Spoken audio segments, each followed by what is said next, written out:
It's your boy RAYMOND, but you can call me Ray 3 Beats, and this is the Hood Adjacent Podcast. This is a podcast for people who didn't let their environment define themselves, for people that have broken boundaries and generational curses, but never forgot where they came from. The Hood Adjacent Podcast starts now.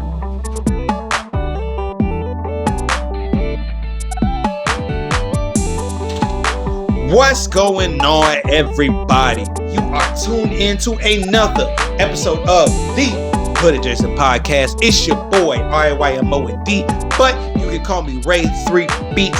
How's everybody been doing, man? Man, I hope everybody's having a good springtime, you know what I'm saying? It's getting a little warmer now, so, you know, we all out here.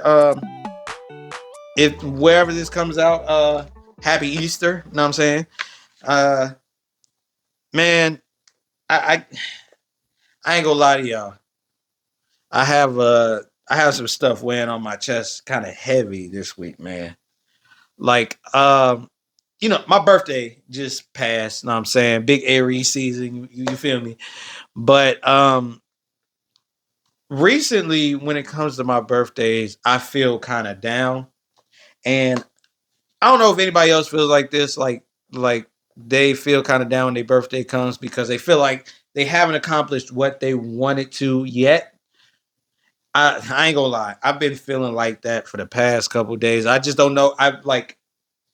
As a man, it was very, very hard to express that, but like I had to work through that. I had to work through that. You know what I mean?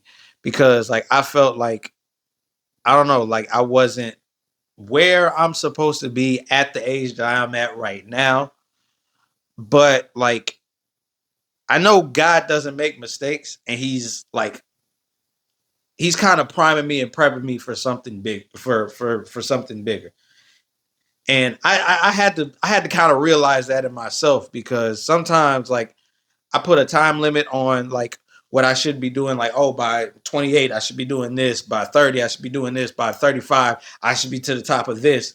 And that might not be God's plan as of that moment. You know what I mean? And I feel like that's like, it took me a couple days to figure that out, because it was, man, you can ask anybody around me that week. I was a wreck. I was just a sad piece of poo. Know what I'm saying? Like it was bad. But now I just have to put in my head that like the age doesn't matter. Like you should not put a time limit on your success. I think I said that in one of the podcasts. But I think I gotta practice. I really gotta practice what I preach. You feel me? Like I really gotta practice what I preach. And for anybody that's feeling like, the same way that I've been feeling, I need y'all to know, like,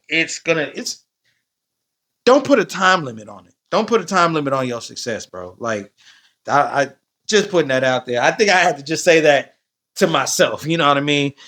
Like I always say it, I'm speaking to y'all, but I also kind of got to speak to myself. Along with that, I was kind of feeling like it was another feeling that I had. And I know a lot of men, a lot of my hood adjacent folks have dealt with this. You know what I'm saying? Have y'all ever felt like you were always like the second option? I mean, like, I'm gonna be honest. Like, I felt like that a few times in my life, like, more than a few times in my life, and it ain't a great feeling. Like, I was the backup, like second string for everything.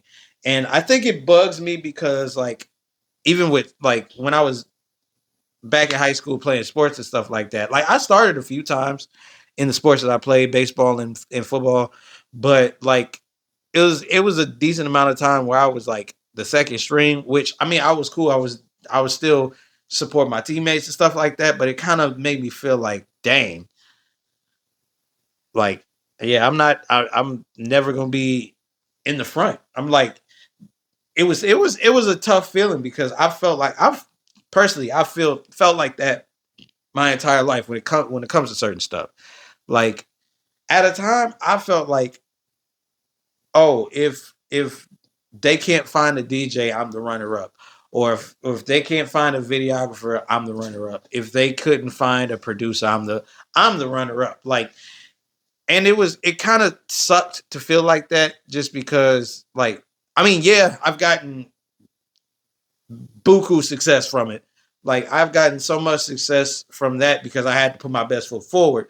But it's just a tough feeling, and I want, like, the people, anybody that ever felt like that, to know, like, that it's not,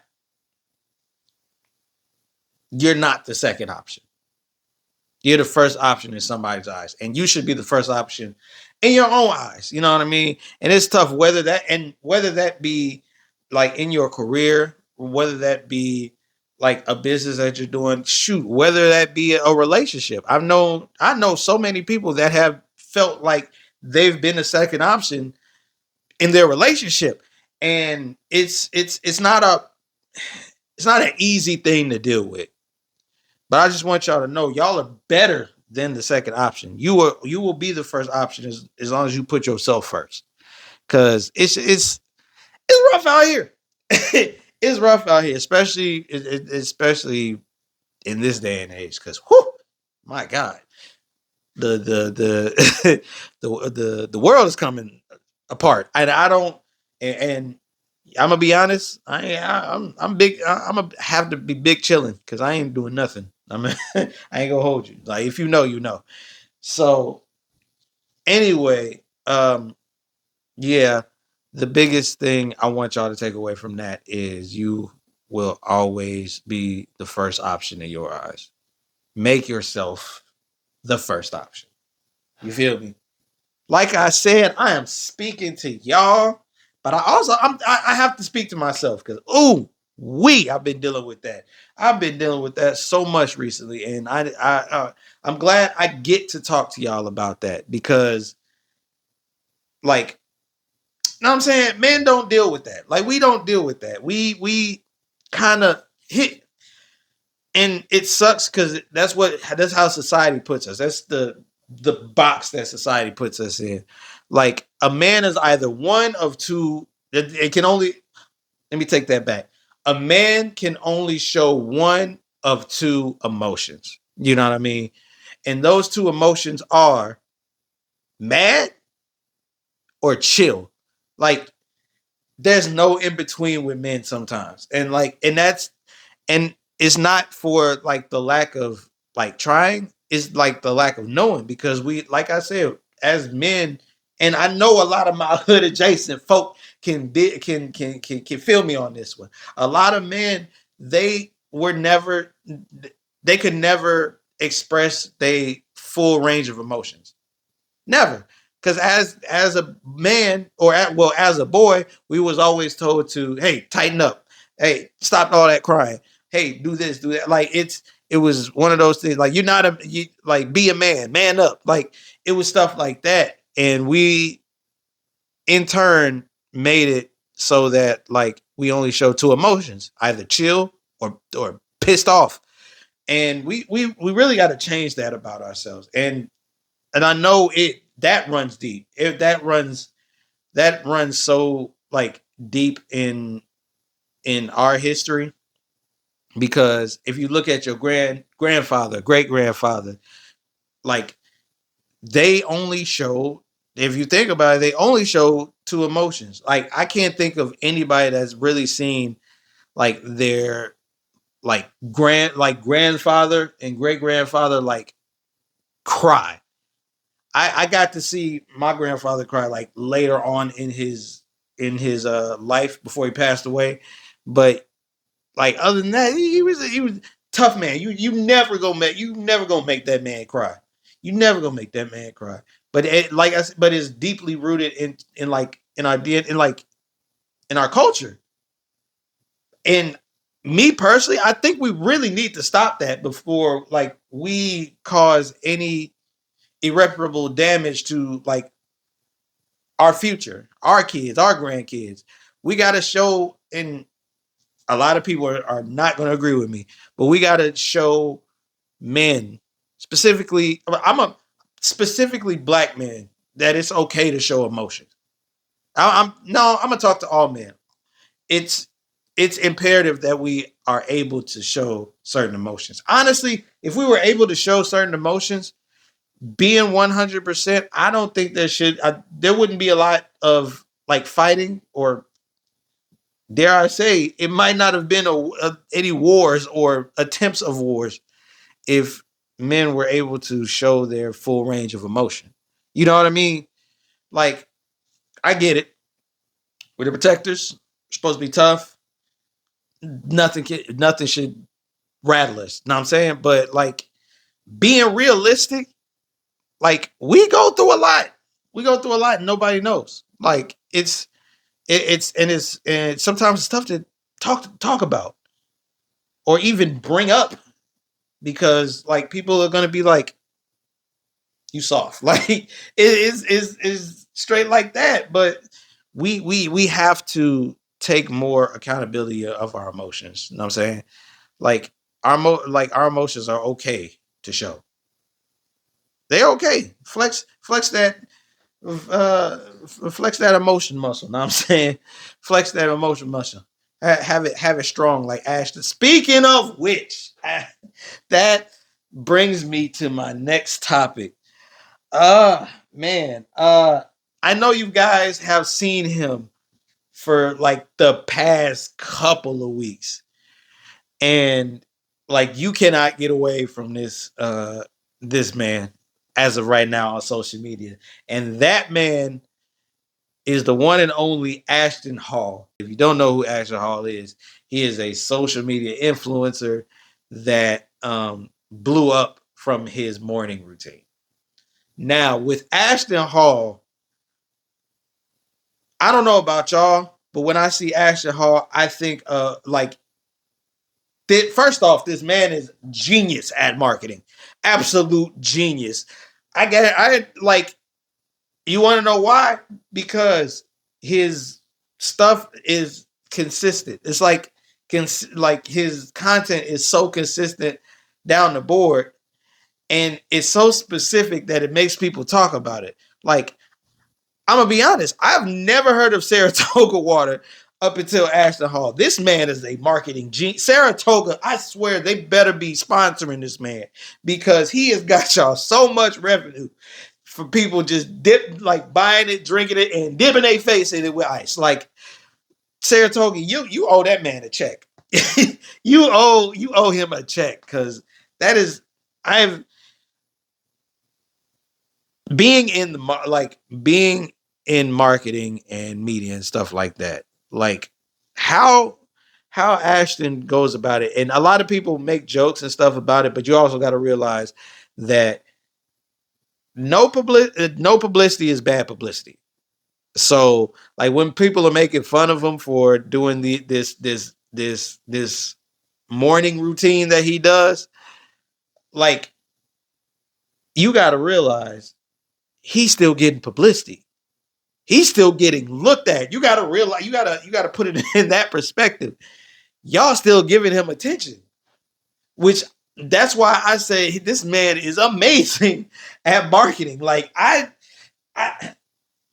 the man is, I don't know. I have to look up if he's sponsored by this Saratoga thing, because like, he got everybody doing this little morning routine now, and it is the funniest thing.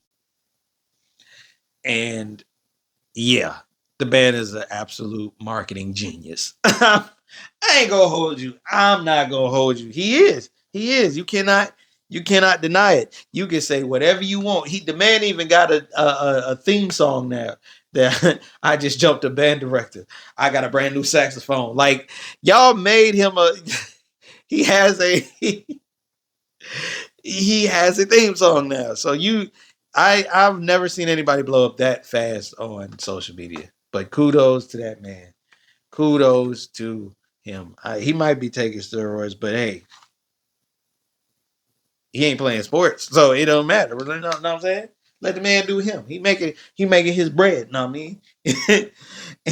anyway, anyway. Um, man, on to the next topic, and this is about a little bit about social media too. Um, I think I found a new love, y'all. I've been all over TikTok, and it's been this one thing that has like taken over TikTok, along with Ashton Hall. It was another thing that took over TikTok, and that right now is them line dances, bro. Let me tell you, I learned like three of them. I ain't gonna hold you. I learned like three of them because, hey, I don't mind cutting a little rug. Know what I'm saying? I might be from the city, but these line dances got me in a chokehold. You feel me? Like, I like they have been, and they've been ringing them out. Like, I know, the first, I think the first one that I've ever learned was the Tamia Shuffle, and I didn't know it was like a country. That was like a considered a line dance. I thought it was just a like stepping, like Chicago stepping or something like that. But no, it's a line dance, and I learned like three of them. I learned the cute from one from Cupid, one from the boots on the ground.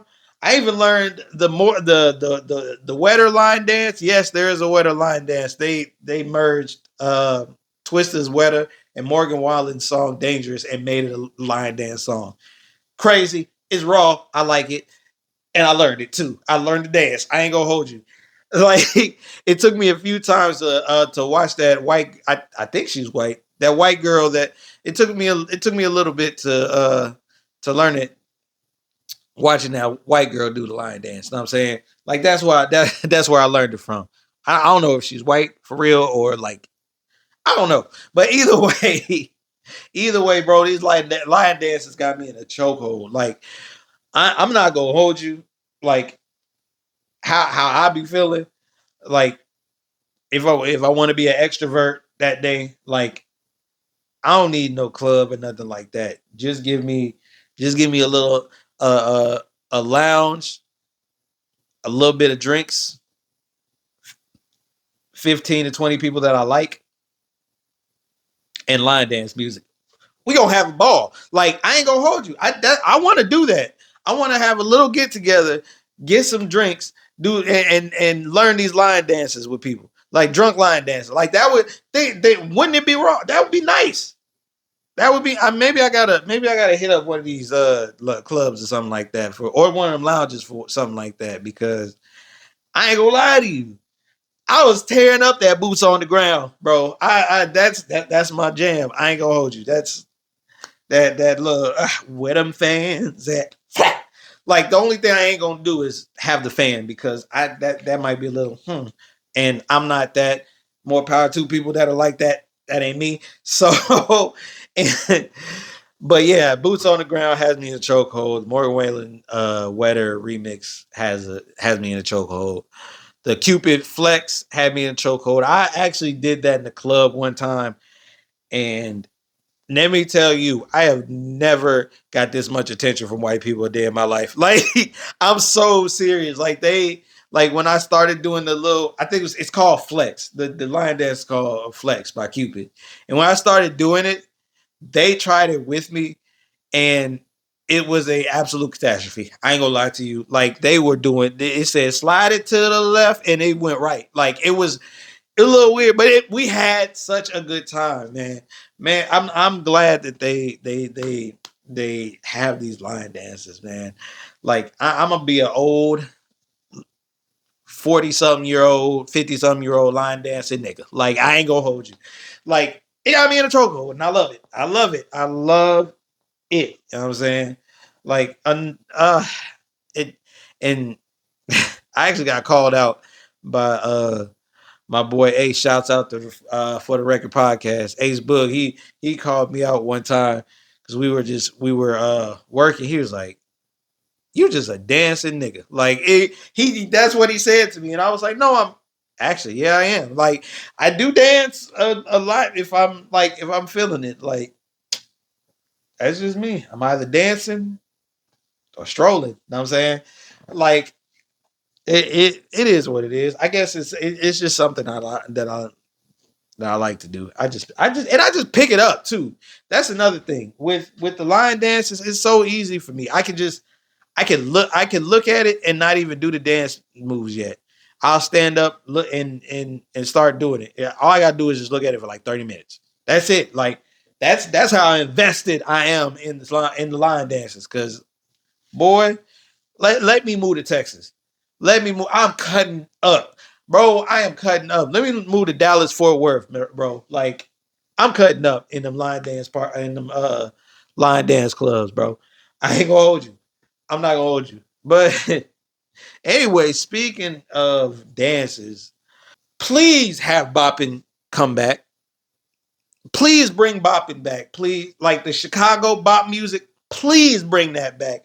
Boy, 2013, I don't think people understand. 2013, like 2015, that bop music was a vibe, bro. Look, y'all, like a lot of people don't know about D-Lo. Not Boss Man D-Lo, Bot King D-Lo. People don't know about Chemo. People don't know about Sicko Mob. People don't know about Listen, listen. If you from Chicago, you know who Sicko Mob is. If you from Chicago, you know who Stunt Taylor is. And those are the two of the best bop music I've ever. Boy, I be in that month just shoulders like like don't don't get it twisted. Y'all have to bring it back, please. I need somebody to please make a like another bop song. Like I'm serious. Like the bop era was different. Yes, Chicago wasn't the safest city at the time, but that bop music hit different, bro. Like it did. Like, and another thing is like I think one of the songs make it so easy to learn how to bop. Know what I'm saying? Like the D-Lo shuffle was that was the bop to the right, bop to the left. Yeah. Like it was know what I'm saying? It was an era. It was a true era. And I need somebody to bring it back. One of my homeboys from the shop, please, if you make music, bring back bopping. That's what I need. I need that, boy. Like we bopping was different. Like, and I mean, don't get me wrong, people still like footwork and stuff like that, but I'm getting a little too old for footwork. Like my knee don't work the same that it does. So I can't footwork. But I want to bop. Know what I'm saying? Like my knees is good enough to do that. So somebody please bring that back. Another thing that happened in pop culture, man. Coachella actually happened. And one of my like favorite, like all-time favorite artists performed at Coachella. And that man is T-Pain. T-Pain deserved a lot more than what he got at that Coachella event, bro. Like, I don't think I don't think that crowd understood the imprint that this man had. Like, especially on millennials, I don't think people know the imprint that this man really had. Like, how good of an artist this man has. That this man was. I don't think y'all know how good of an artist this man was. Like, the man was cold. Like, real life raw. Like not only could he sing, he manipulated a voice correction machine to make a whole different sound that anybody else has ever heard.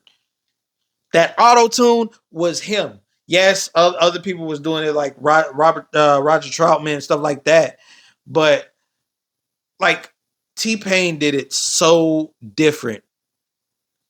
In fact, he revolutionized the whole auto tune game because right after he dropped I'm Sprung and I'm in love with a stripper, what happened?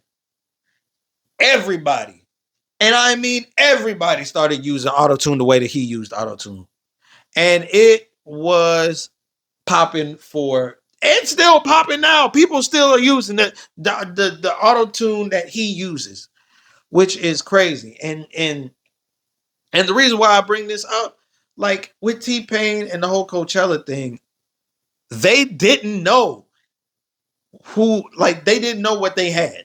Like, it felt like they did not know what they had and who they had, because this man is different. Like, he is different.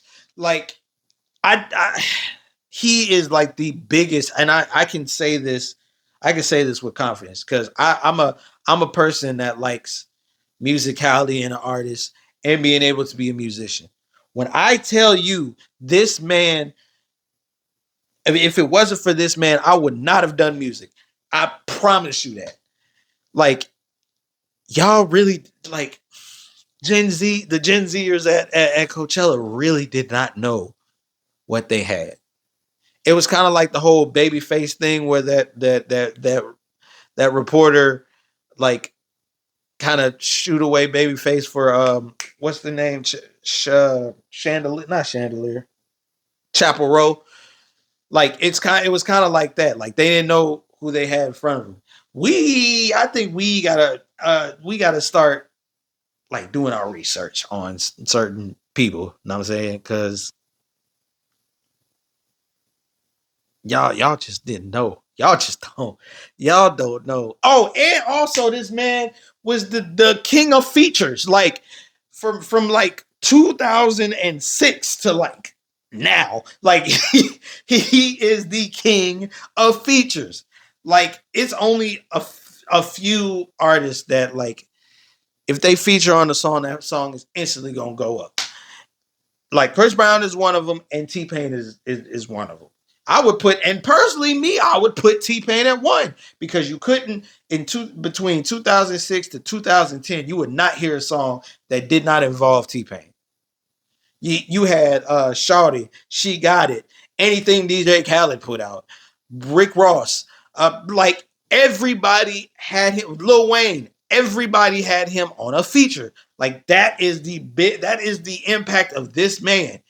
And folks at Coachella that was not up off their feet, please do y'all research, because that perturbed me, because bro was putting on a show. I was watching it on YouTube, and he not only that, he had that musical ear, because one of his songs, he mixed it with a Kendrick Lamar song and snapped. Like, the man is raw. I don't, and y'all need to get that man some more respect than what y'all giving him. I'm just saying, bro. I'm just saying. But anyway, I think it's about time for us to wrap it up, man. Shouts out to everybody that's still been rocking with us. It has been a year.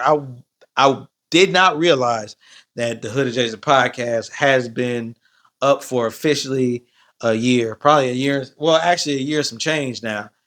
And y'all just making it better and better. I appreciate everything that y'all have done. I appreciate the fact that y'all are still rocking with me, man. It's only gonna get bigger from here. I can only see it getting bigger. And people are always talking about how saturated the podcast world is and stuff like that. And if you're the only way you'll become a good podcaster if you're a celebrity. I don't believe that. I believe in my heart that, like, God has a purpose for what this is. God has a purpose for the Hood Adjacent podcast, because I feel like it's not just for me. I feel like it's for somebody else that I'm talking to right now. Like, and I really hope I make an impact on your life when it comes to, certain things. Because at the end of the day, we all Hood Adjacent, you know what I'm saying? So, this has been another episode of the Hood Adjacent Pod. Oh, matter of fact, big shout outs to For the Record Podcast. Big shout outs to Pretty Inclined Podcast. Big shout outs to G's Creative Creations. If you ever want branding or t-shirts for your brand, hit up G's Creative Creations at gscreativecreation.org .org. And also, shout out to y'all, man. I would not be able to do this without y'all, and I appreciate y'all and love y'all so much. This has been another episode of the Hood Adjacent Podcast. It's your boy, RAYMO and D, but you can call me Ray 3 Beats, and we are out.